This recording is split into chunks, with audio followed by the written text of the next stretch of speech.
Medyana da çok büyük görevler düşüyor. Gerek yazdıklarıyla, çizdikleriyle, işte sosyal medyadan paylaştıklarıyla, aynı zamanda anne ve babalar, ebeveynler kendi çocukları üzerinde kuracakları hakimiyetle mutlaka o çocukların sosyal medya kullanımını, dijital dünyadaki kullanımlarını sınırlandıracak ve böylece daha büyük kazanımlar elde edebileceklerdir diye düşünüyorum. Dijitalleşme çok önemli ve bu önemi de her geçen gün daha fazla hissediyoruz. Bugün neredeyse bütün işlerimizi dijital dünya üzerinden, sosyal medya üzerinden yapabiliyoruz. Ama bu insan ilişkilerimize de olumsuz yönde hareket etmemize de vesile olabiliyor. Çünkü artık İnsanlara sadece sosyal medyadan, işte bir cenazesi olduğunda sosyal medyadan bir başsağlığı dilemenin yeterli olduğunu görüyoruz.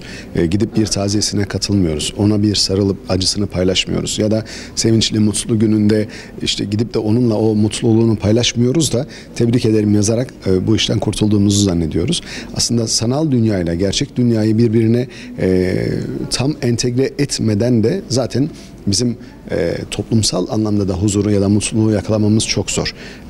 Evet, sanal dünyayı kullanacağız, sanal medya içerisinde olacağız ama bununla birlikte insanlarla birebir iletişimimizi de koparmamamız lazım. Gerçek dünyadan da kendimizi arındırmamamız gerekiyor. Mutlaka insanlarla bir araya gelmemiz gerekir, birlikte gezip dolaşmamız gerekir, sarılmamız gerekir. Bu bizim mental sağlığımız açısından da çok çok önemli. Bunlar arada kaldıkları için de sosyal bir yalnızlık yaşıyor gençlerimiz. İşte bu gençlerin sosyal yalnızlığı yaşamaması için toplumun içerisine daha çok çıkması lazım ve insanlarla daha çok vakit geçirmesi lazım. Bizim çocukluğumuzda hepimiz sokaklarda yetişmiş, büyümüş insanlar olarak çok daha huzurlu, mutlu arkadaşlık ilişkileri, aile ilişkileri kurabiliyorduk. Ama şimdi gün geçtikçe hız ve haz çağından mutlu olduğunu ifade eden ama bir yerden sonra o mutsuzluğu çok net bir şekilde ortaya çıkaran, bunu da çevresine yansıtan insanlar görüyoruz. İşte bunu da önleyebilmek için de dijital arkadaşlarımızla gerçek arkadaşlarımızı birbirinden ayırmamız gerekiyor. Dijital dünya sanal bir dünyadır. Tırnak içinde yalan bir dünyadır. İşte bu yalan dünyayı gerçek hayata çok fazla entegre edemeyeceğimiz için de gerçek dünyayla karıştırmamamız, gerçek arkadaşlarımızla karıştırmamamız lazım.